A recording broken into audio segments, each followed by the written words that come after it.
Start again. Yep. Here we go. Streaming health's good. 3, 2, 1. Hello and welcome to Best Practice TV. Today is 02/16/2018 and we are live streaming here on YouTube for you guys to take your questions. This is the emerging trend towards our masterclass sessions where we're going to run some V.I.P live YouTubes for you guys. So getting onto our email list is really important, and this is where we will send you out a notification of when we're going live on YouTube to answer your questions. So we're just going to run for about 30 minutes. So if you want to comment on the side of the stream here on YouTube, and I'll take your questions. So the quicker you get your comments in, Jack's going to read them out to me, and we will get going. So I wanted to just update you guys on a couple of things that are happening, and then I've got a couple of questions. Then I'll take clause requests. So if you've got a request for a specific clause of an ISO standard, then I can go through those clauses and I can give you some explanations, and we can have a look at an interpretation. So now's the time to get in. We're going to try and do this weekly, so look out for those live streams. So this is for you guys, our VIPs. We've got a couple of people coming online. Fantastic. Okay, so a couple of things to update you guys on. The ISO 45001 Occupational Health and Safety Management Systems Requirements with Guidance for Use standard. So I've got a copy of the draft standard at the moment. This is the DIS, or Draft International Standard. Rumour has it from a number of very good sources that is due for release on the 15th of March, or March 15, 2018. So it's not really fundamentally important for you guys to race out and get a copy of that. The Secretariat for that particular standard is BSI in the United Kingdom, or in the UK, in England, and they've got a number of events planned for that day. So that's one of the sort of public indicators of the launch of that particular standard. I've heard from a very good source that there are not significant changes to the standard from what was the final draft that was voted on, and the support for the standard was very, very high, over 98% in terms of from the voting population. So that's really exciting. So Occupational Health and Safety Management System, that is your framework, if you like, for a safety management business plan. So I like to use the analogy that quality management system specification, this particular one here, which is my copy. Well, actually, I gave it to someone in the office and they gave it back. But this is my dog-eared copy that I use, lots to refer to. It's my view that these standards are frameworks for business plans. So they are now a matching framework. They use a thing called Annex SL. So there's been a lot of work put into how to actually structure those management system specifications so they're all the same and they're easy to integrate. So you can manage your quality requirements and quality expectations from a customer's perspective with ISO 9001. You can manage your occupational health and safety requirements with ISO 45001. You can manage your environmental sustainability and environmental management issues with ISO 14001. And then there are other standards. There's ones for data security, there's ones for food safety. So if you're a manufacturing organisation manufacturing food or farming, you can use the HACCP standards in that particular space. That will come into line. So we'll see that ISO, I think is it 22,000? That one coming, higher up in the order of priority for standards over the next 12 to 24 months.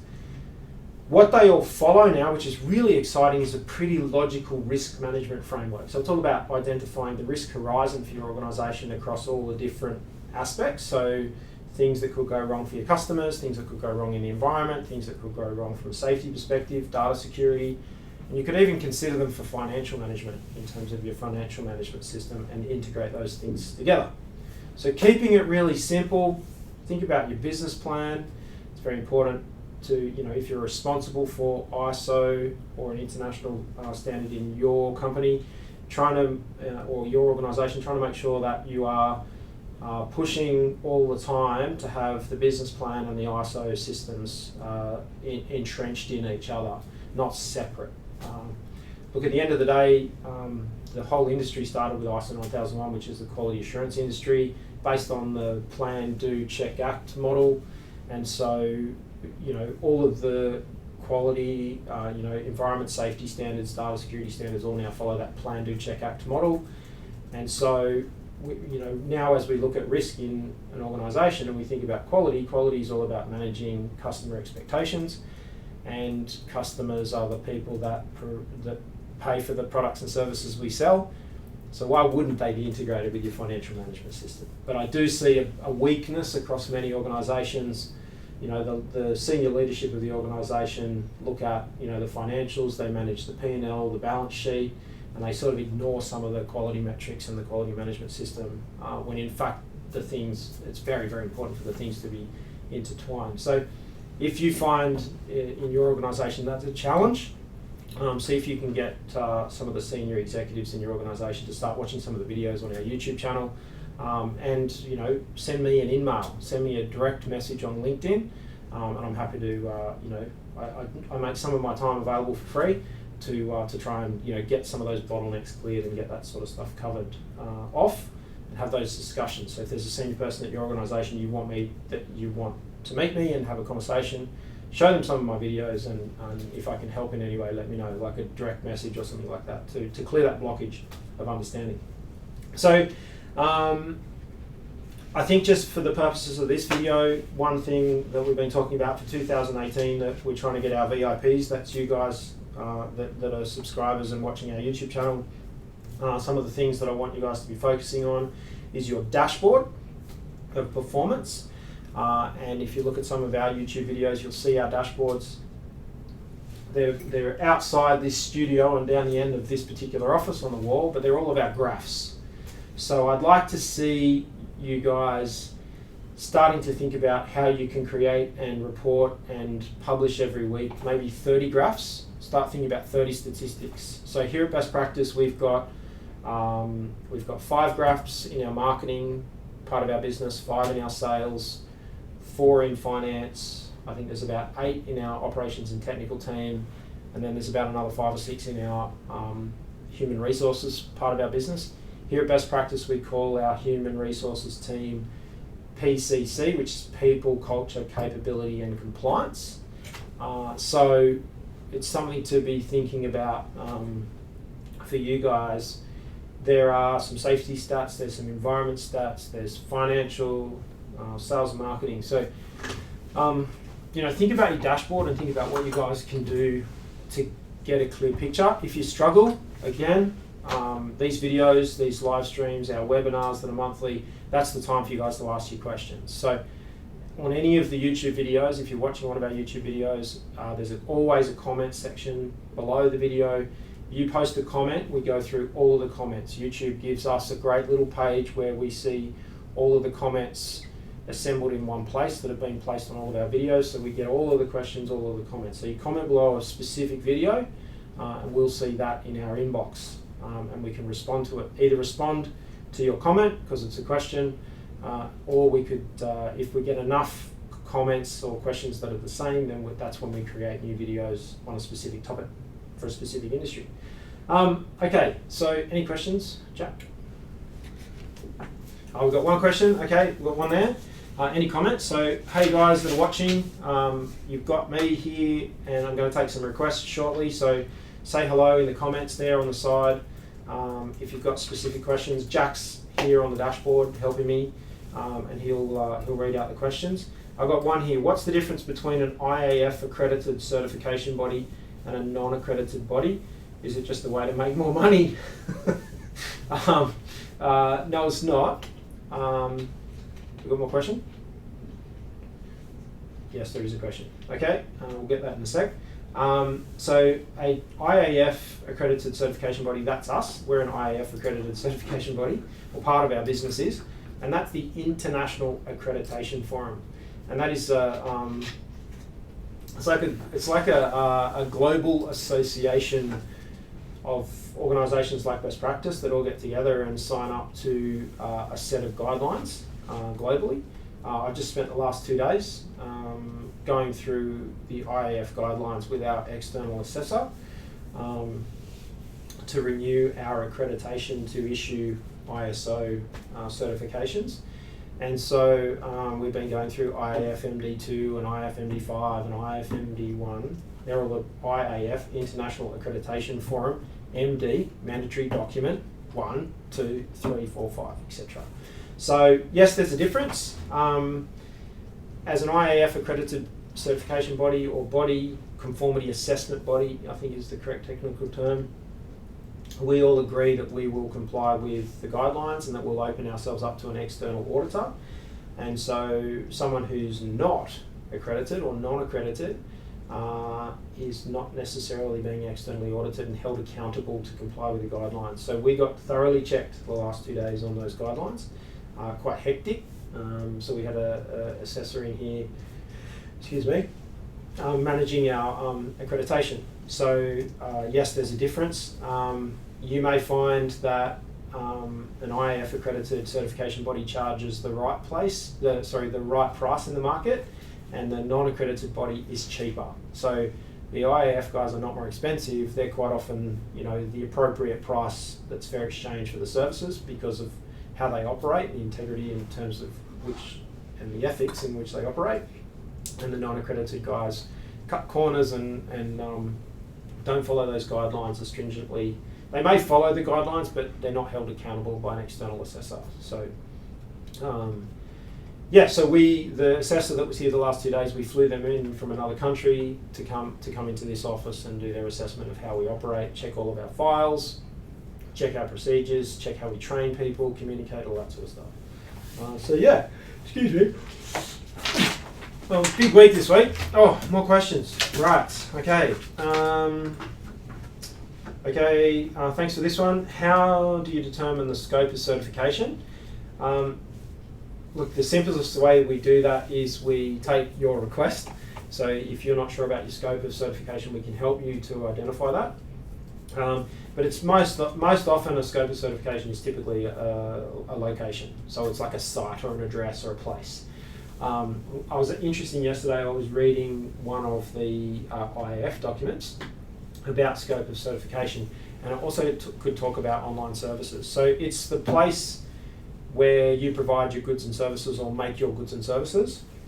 So if you're a service-based organisation and you're, say, for example, software as a service, I just think about, say, our financial system here at Best Practice. We use the product called Xero, and Xero's service is delivered in the cloud. It's a website, so the scope of certification would be that IP address, if you like. So an IP address is the same as a physical address, and that would be the scope of certification. So it sounds a bit crazy, but it was really interesting to read that, to acknowledge that an IP address, Internet Protocol address, is a specific place. It's a specific unique place on the internet, and so is a physical address. I'm at a physical office and an IP address. And that's where those services are conducted. So that website, if you like. So in the instance of Xero, if they were to go to ISO 9001 certification, that's where they would. That would be their scope. So how do you determine it? Through discussion, through consultation with interested parties. To determine the scope of certification, we could consult with you, and then we could have your customer join in the discussion, because it may be a customer that's asking for certification, and we could say, okay, well, what scope do you want? And they'll say, we're very concerned about these particular services, and we want the management system to apply to those services. And we say, okay, great, that service or that process is covered by the scope of certification. What's the difference between customer feedback in 8.5.5 and operational planning and control in 9.1.2? So 8.5.5, post-delivery activities. The organisation shall meet requirements for post-delivery activities associated with products and services. I'm reading ISO 9001-2015. In determining the extent of post-delivery activities that are required, the organisation shall consider statutory and regulatory requirements, the potential undesired consequences associated with its products and services, the nature, use, and intended lifetime of its products and services, customer requirements, customer feedback. Okay, so what's the difference between customer feedback? So 8.5.5 post-delivery activities is talking about all of the things that are mandatory in terms of the product. Now there might be a specific product like an electric device that needs to be certified and approved that it's not going to electrocute someone or fry or radiate someone. So that would be a legal or statutory requirements. Any undesirable consequences in terms of associated with products and services. You could get your brand new iPhone and it might not charge, it might not work, it might not turn on. That's not going to be very good for your brand when someone paid, good money for a brand new iPhone and it came out of the box and it didn't work. So we've obviously got to think about our post-delivery activities and double check, and that's where you see like final checks and final tests. The jeans I've got on at the moment, the black Levi's, have often come with a little sticker like quality check and an initial, so they know that that's a post manufacturing activity. But we've got to think about post-delivery activities, so the nature and use of the intended lifetimes of products and services, customer requirements, customer feedback. I received a complaint this week to our office about one of our customers from one of their customers about the quality of products that they manufacture. Now, ordinarily, that would be quite a scary thing because it's a complaint.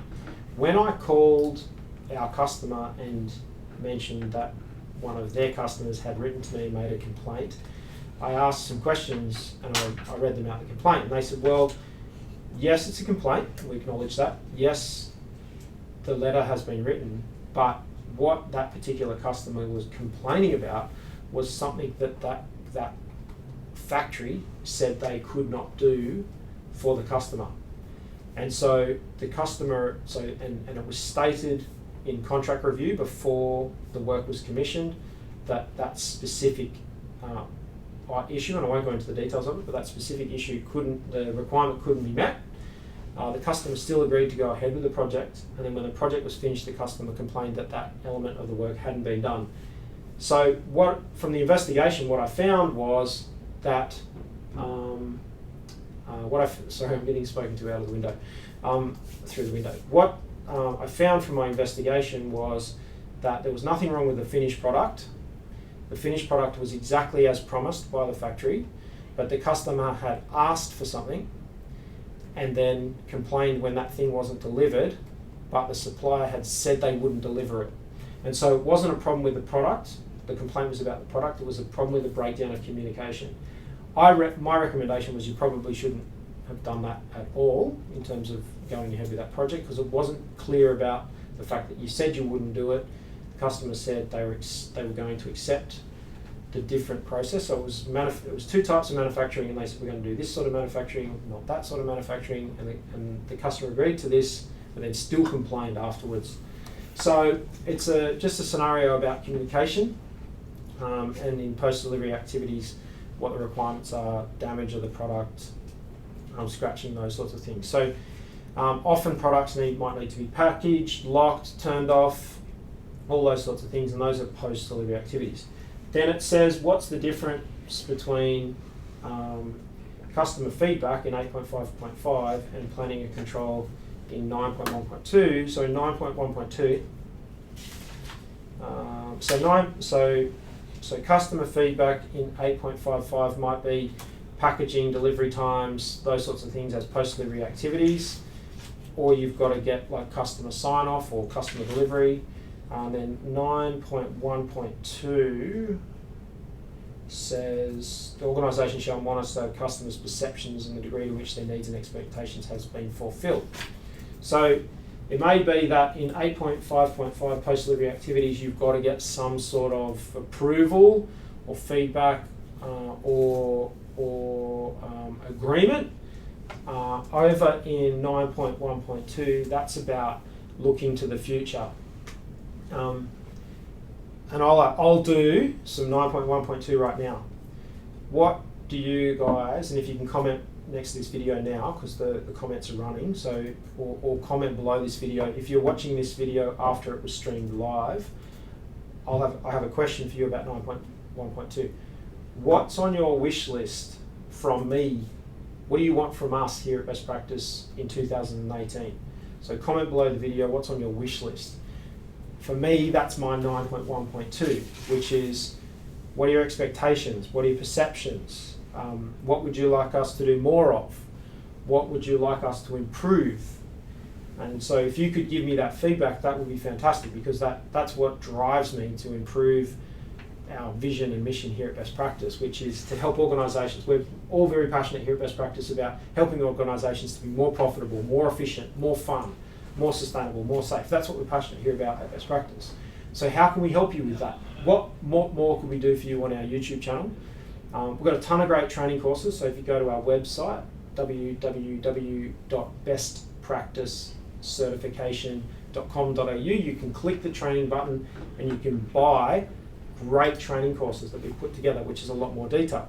Often people ask us for more detail, and we say, well, we've got more detail, that's in the training courses that we sell. And so we give a little bit of detail away for free here on our YouTube channel to try and help people and get them motivated. Not everyone can afford to do our training, but the real detailed stuff is the stuff that's our job. Our job is we develop the training and we sell it. So 9.1.2, what's on your wish list for 2018? What would you like more of from us here at Best Practice? Do you want more examples, more case studies? I can do more of this stuff where I read out clauses of ISO 9001, talk more about quality management, environment management, safety management. I like environment management, that's a favourite topic of mine. I'm also a CEO, so I also have to manage a profit and loss and a balance sheet and budgets and staff and payroll and cash flow and all those sorts of things. And I can talk to you about the challenges of managing all of those things and the quality management system. There's no excuse. I managed to do it. And so it's definitely, I'm not the sharpest tool in the shed or the smartest guy here on the YouTube videos, but I managed to do it here and run this organisation. So have a think about that. Okay, next question. How do you recommend we evaluate and approve suppliers in compliance with 9001, and what frequency?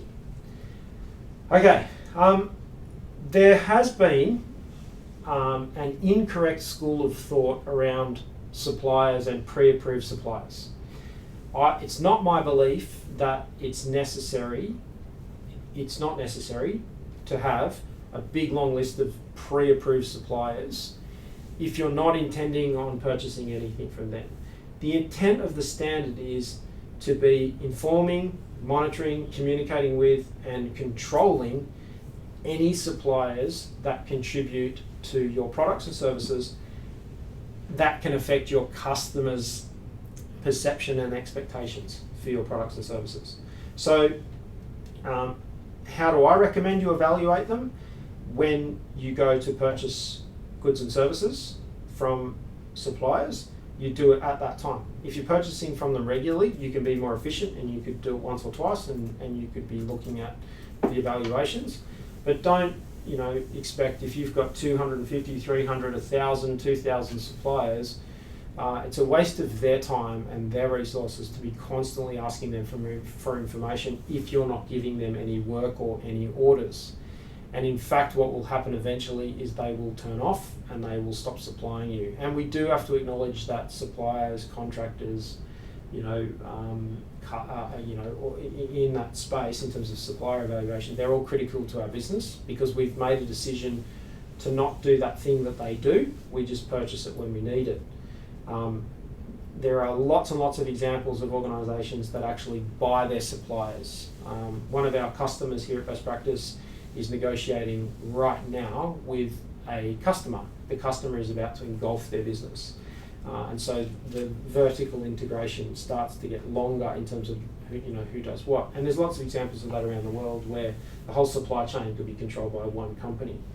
So what I want you to think about is, be mindful of people's time and resources and effort, but also, if it is a risky product or if it is a risky service that you provide and your relationship with your customer is very critical, then your relationship with your supplier that's helping you supply that service to your customer is also very critical. And so that's how I would recommend evaluating and approving, is for the specific set of circumstances around your goods and services that you're actually providing.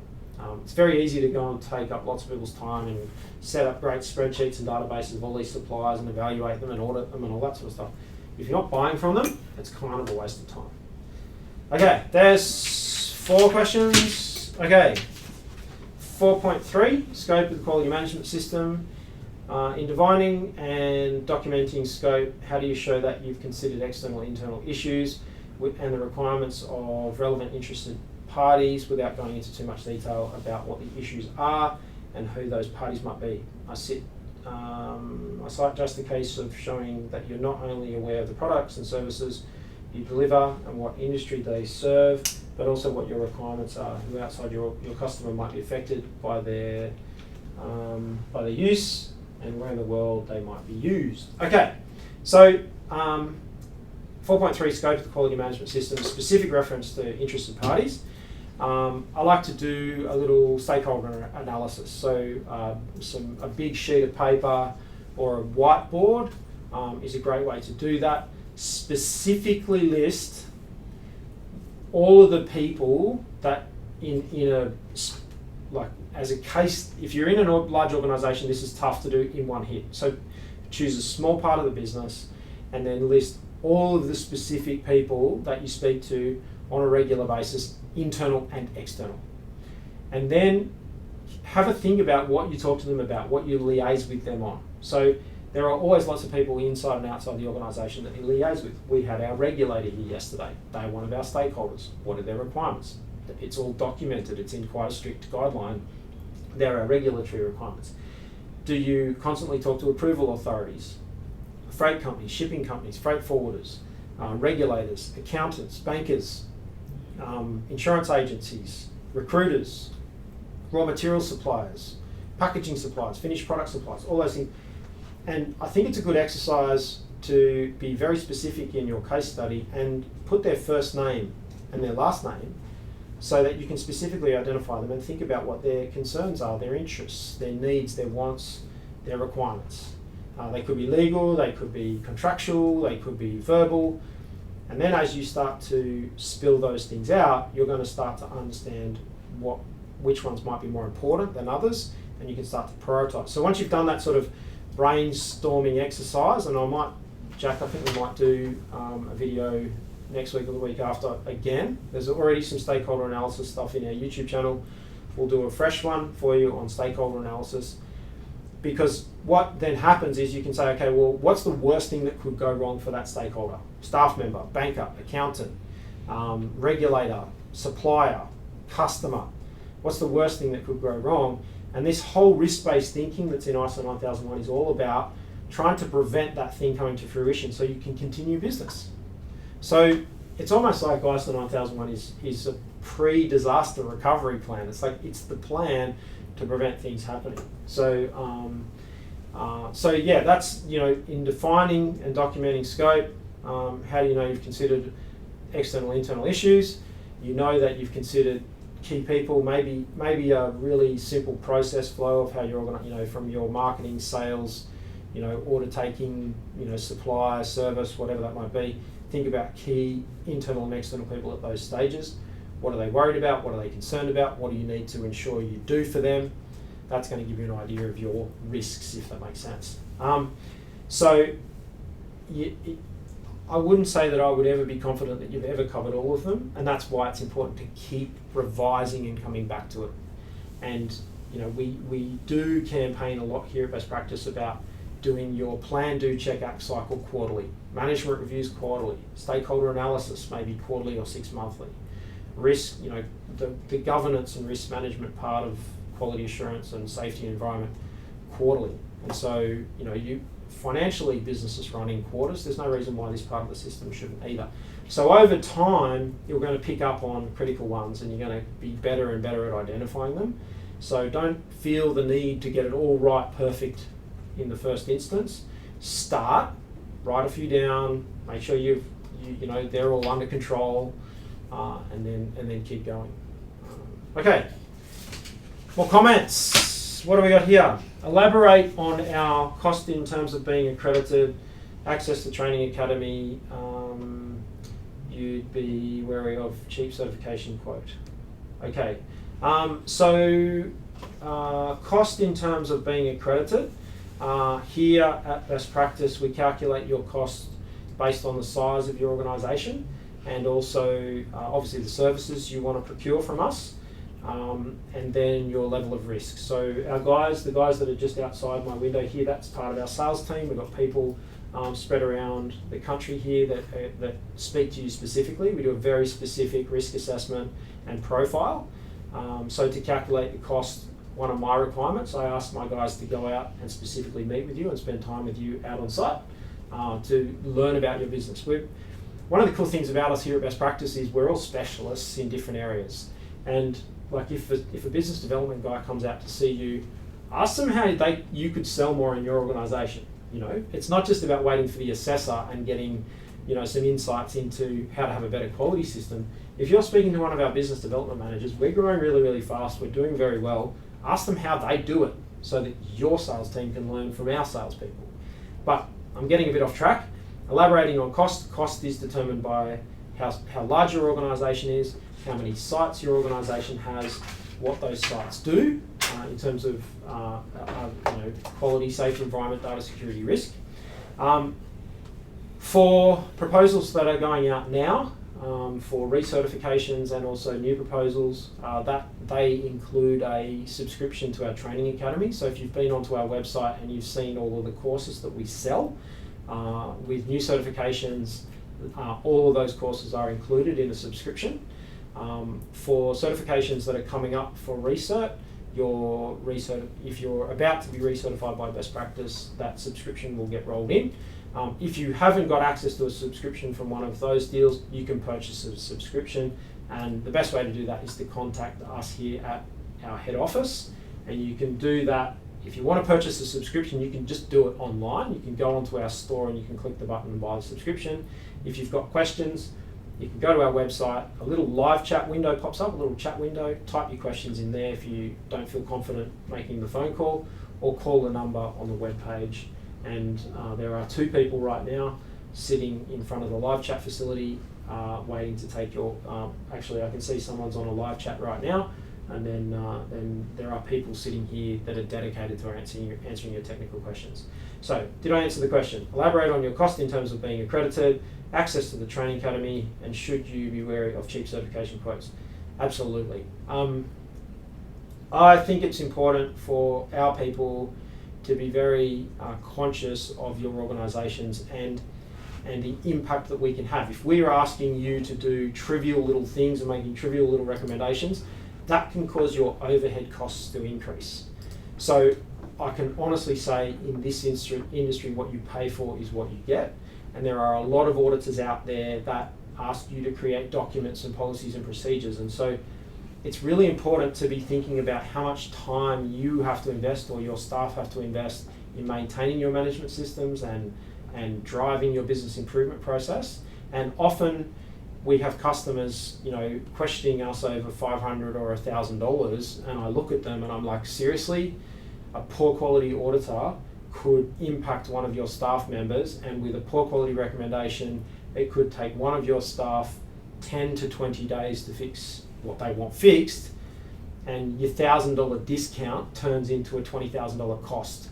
But you can't see that cost because you've got this person in your business managing it, and you haven't realised that they've spent 20 days wasting time on a poor quality recommendation. So what you pay for is what you get. I would be very, very wary of, you know, big outliers in terms of price. Be very wary of prices that are high, very, very high, and be very, very wary of prices that are very, very low. Here at Best Practice, we are purely focused on helping your organisation to improve. That's what we do. And so this isn't meant to be a sales pitch at all, but that's what we do here at Best Practice. So, you know, we're here to help you grow your sales, improve your profit, improve your efficiencies, which make you, you know, obviously save money or do more with less. You know, we're fantastic at marketing. We don't sell marketing services. We're not marketing consultants, but we can give tips and tricks on marketing. So if you want to get more leads for your organisation, we can, you know, informally help you there in terms of you can see what we do, how we do it. You can ask me about the mistakes I've made, the wins I've had. That's what we're here. So we're running a business, we're growing a business, we're trying to grow our business very quickly, and then we want you guys to learn from what we're doing so that your organisations grow and they're fun and that sort of stuff. You know, we're all tired today because we all got up at 3:30 this morning and went fishing. We had a bit of a team fishing trip before work. You'll see that on our vlog next week, our Thursday video, which was a whole bunch of stuff out on the water, which is fantastic. And that's what we'd encourage you guys to do something fun together. Okay, that's those ones. Okay, hi, show me that one. Okay, hang on one sec. Okay, we have document control issues. I've done training, we have procedures, we've had countless NCRs, I've literally audited people's computers, and I don't know how to handle this anymore. It's quite honestly one of the most frustrating things since it seems so damn simple. I hear you. During my first production internal audit this year, I found that the designers sent down a new drawing model to our programmers. They didn't get rid of the older version of the model. This is a standard procedure. If you check other job files, that's not this way. They're organised properly and consistently, but alas, the one I was auditing is what I found. What is insanely frustrating is that everyone should know what document control is. The designers especially should know what document control is. We had one of our NCRs from our recent transition audit for document control. I just don't know what the next step is. How do I do it? And close it properly when the root cause literally seems like the person is lazy. I hear you. Okay, right. So with regards to document control, there's two things here. One is, if you do internal audits, just be mindful that as auditors or assessors, we end up with these magic fingers, and there might just be one file, and we pull the drawer open and we find one, and that's the one with the problem.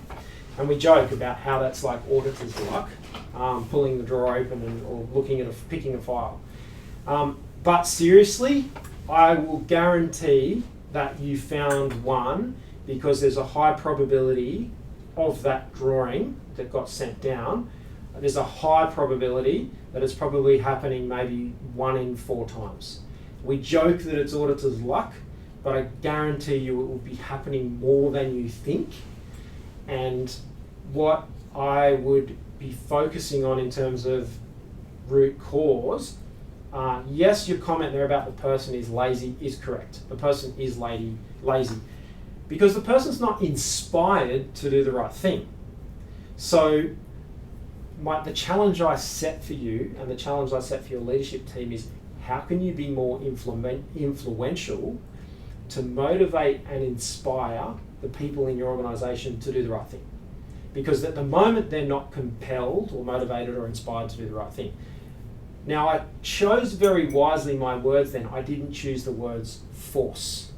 Now, there is always this issue of performance management. Is the fact that happened worthy of a warning in your human resources procedure for performance management or process? Or could the leadership in your does the senior leadership in your organisation, have you escalated it? Does the senior leadership think it's a problem? And I'd argue that they would, because the designers could have caused your programmers, in this instance, to waste a lot of time, and time is money. How much are the programmers per day in terms of their hourly or daily rate, cost to the business? How much time do they spend fixing these problems?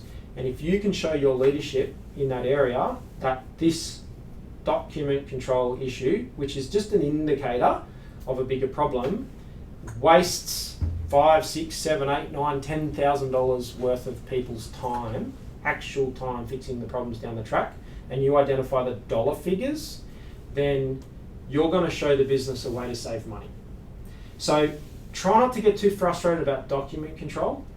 Try and look at the bigger picture. That's why we're so passionate here about, I bang on about being more efficient and making more money, or being more profitable, or making more sales, that sort of stuff here, and that's what we're passionate about.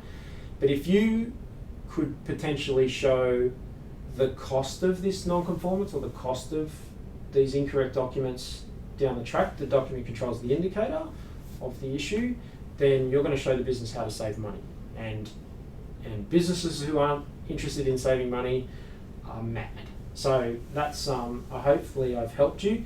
I personally have spent a lot of time doing some of my own self-development training on how to be more influential.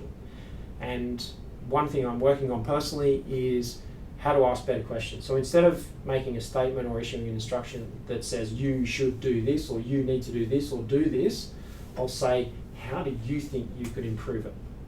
In this instance, I hear your frustrations and I get that, but have a think about it. If we're looking at our organisation, we're saying people are lazy, I look at them and say they're not compelled and inspired to be doing the right thing. So, yeah, good question. Happens everywhere. If your external auditors are giving you document control non-conformances, give them the flick, get rid of them. They should be looking at high-level risk management in your organisation. And so while one of our assessors here at Best Practice may have spotted document control, what they'll actually be seeing is that there's a significant production risk, that products are programmed or produced that are not as designed, if that makes sense. And that's the big risk. The document control is the indicator, not the issue. And so closing out non-conformances, push back and say, I'm not closing out document control non-conformances, I'm looking at where we're inefficient and we've got production and programming risk in our organisation. Okay, good question. Got another one? This one? Okay. I'm working with a company to assist them in transitioning from the old standard to the new one. I've identified the risks that and we'll address them through the use of a FMEA analysis. Likewise, I've also identified opportunities through the use of SWOT, but how would I go about helping the organisation figure out which opportunities it should address? Thanks in advance. I would suggest that you look at the quality policy of the organisation, if it's an integrated system, safety policy, environment policy. In this instance, this question is about ISO 9001.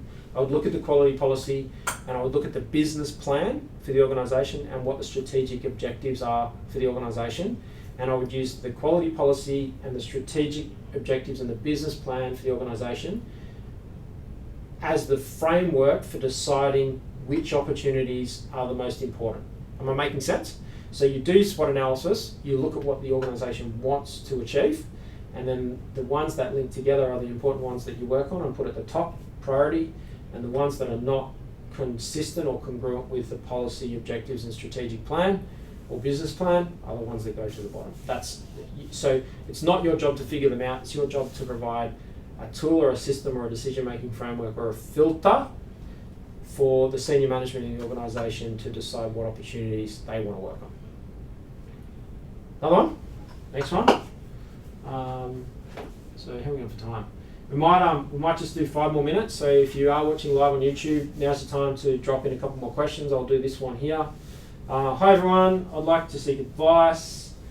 Situation is like this. Company A is a subcontract to Company B and having its own quality system. Company B is taking over Company A and by the business year end. How to create an integration, and is it necessary to create 2 management reviews? No, don't. If you're integrating 2 companies, 1 management review.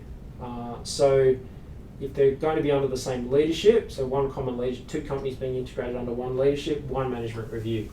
If they're significantly different scopes and significantly different management systems, and we've got to look at the outputs of management review. Management review is all about deciding what training people need, what improvements we need to make, prioritising, looking at our statistics and our dashboard and our graphs. That's what management review is all about. And so it is important to have that centralised, so budgets and resourcing can be fairly distributed and consistent with the business's budget. But if they're significantly different businesses and they're going to stay that way, then 2 management reviews would be acceptable. Awesome. Okay. Tell me if you like what's happening with the live YouTube, if this is what you want more of. I'm just answering questions. I've got the standards here if there's a specific clause. Okay. In a small business that just buys and sells, not storing products, comprised only of sales, accounting and purchasing, quality and delivery, products, paper, what clauses are not applicable in 8.3, 8.5, 7.51? Is it applicable because sometimes the weighing machine is used? Okay. Look, don't worry too much about what clauses apply and don't apply. Obviously read the standard. In this instance, the question is 8.3, 8.5 and 7.5. Have a think about the business plan of the organisation. Have a think about the 10 promises the organisation makes to a customer. We're going to deliver these products at this time for this price. Are there any issues that are not promises but they're implied? When you deliver your product, put yourself in your customer's shoes and have a think about what the customer expects, of the paper products. They're strong, they're white, they're not stained, they're not ripped, they're not torn, they're clean, they're hygienic, I don't know, whatever that might be. But think about the actual promises you make and commitments you make and features you say you're going to provide, and then the implied ones. What would be the implied expectations of your customer around your product? And a good way of thinking about or looking for a place to find out what the implied things are is any complaints you might have had. You're like, what are the top 10 things that your customers complain about? What are the promises you make? What are the implied commitments of the product or expectations related to the product? That starts to frame up how to use your management system to control your sales, accounting, distribution, warehousing, buying and selling process. And if you can control that process and you can track that performance and see that your performance is improving, then you are using the parts of the standard that are necessary. And you will see very quickly that there are parts of the standard that just don't apply because you don't do design, so that's not applicable, if that makes sense. Design in the concept of ISO 9001 is all about design being the process that you do every day. You're creating something new from your process, so you've got to control your design process, not that you're designing a new product like this water bottle to sell. Once it's designed and it's finished and it's signed off, you're just going to sell the same thing 1,000,000 times. So have a think about that. Think about what could go wrong, what's gone wrong, what's been complained about, what are the implied expectations of the products. One of my expectations of this is it doesn't leak. Because I've got it in my office, I've got it on my desk, it's in my car, it's near my computer, and I don't want it to leak. And so, you might be worried about the water inside when I'm actually more worried about it leaking. When I screw the top on really tight, if that makes sense. So have a think about that. There's a part of this question which is about weighing machines. Don't worry too much about calibration and testing. It's important, but it's not, unless there's a very specific contractual legal design requirement for a product, and the calibration testing of equipment, is about knowing that that product complies. I think calibration and testing it's gone way too far, and people focus on it way too much. You've got to be looking at the things that are really important for your customers. So too much time gets spent focusing, like zooming right in on calibration testing, because it's really easy to check, really easy for an assessor to check, when in fact we should be looking, an assessor or an auditor, if you're an assessor or an auditor, have a look at, put yourself in the customer's shoes of that organisation that you're working with. Jacko, another one, what do we got? Okay, hello.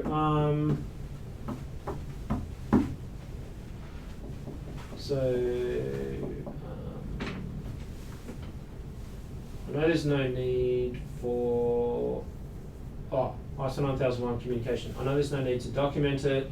Is it, if it's something new to my company, I prefer to document it so employees can have something to consult in case of doubt.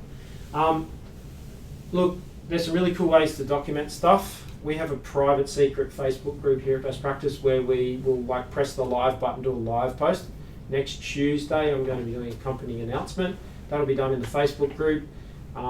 It's about some really important information. So in terms of documenting communication, recorded video is a form of documenting it, and it can be referred back to in case of doubt. So the best way to keep a set of meeting minutes is to video the meeting. Like someone who writes down meeting minutes, it's their interpretation of the meeting and how it went. There's no body language, there's no looks, non-verbal communication. It's just a set of written words that went in someone's ears and eyes and out their hand. So if your system, you want to capture meeting minutes, just record the meeting on video. Set up a webcam or a screen recorder and do it that way. And then if there's any question about what was discussed in the meeting, go back and have a look at what was discussed. That might sound a bit crazy and a bit big brother, but that's reality, right? Written minutes, they're worthless compared to an actual video recording of the meeting. So there's no hiding from the truth in that instance. Have this document as a procedure in my quality system, but having it as a procedure makes me audit this procedure, which is something that generates stress. Don't document procedures you don't have to. At all costs, avoid writing procedures and try and avoid them. So you've introduced it into your quality system as a procedure as well, may an isolated document. This is inside the quality system, but it's not a procedure. Just don't document stuff. Like, just try and avoid that. When I started this video, I said the date. Today is the 2nd of February, 16. So it's 2/16/2018. So it's February 16, 2018.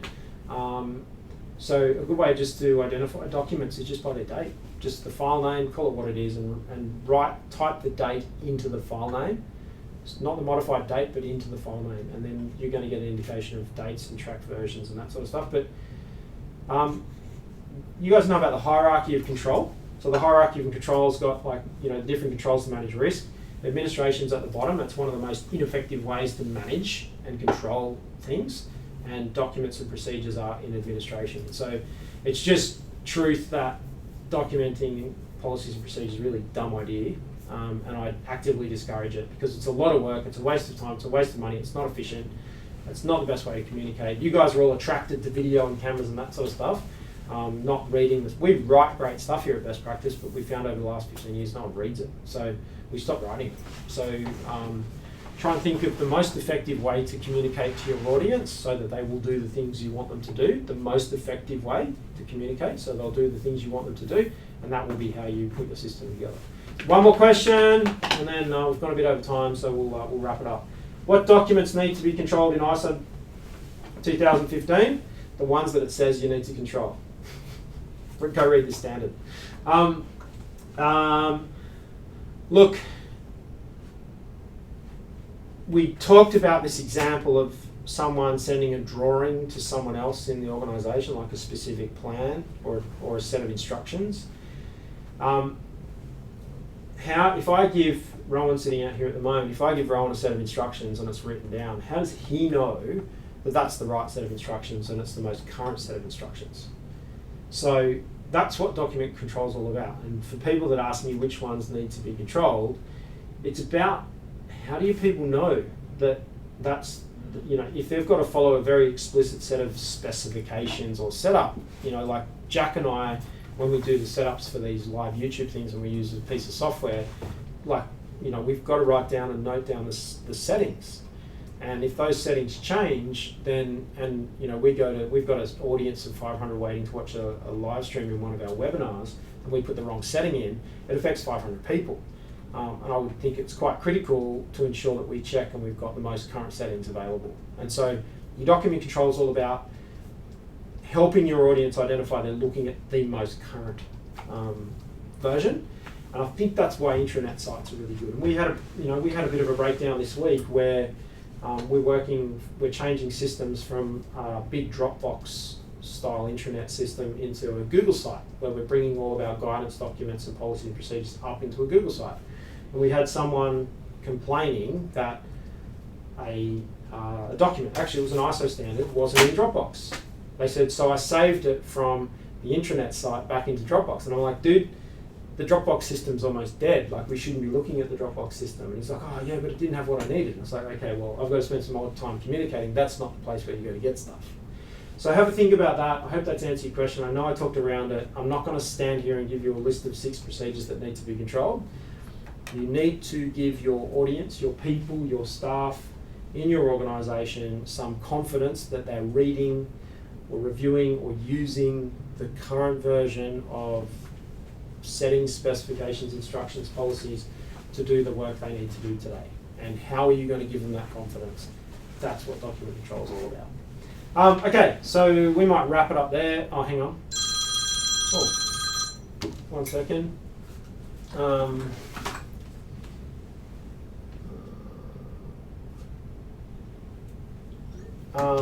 Okay, a couple of things I've been told to mention for you.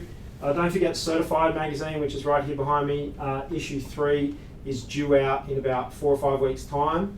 The printed copies will take a little bit longer, but the electronic copy that you can download will be up in the Training Academy for downloading in the next couple of weeks.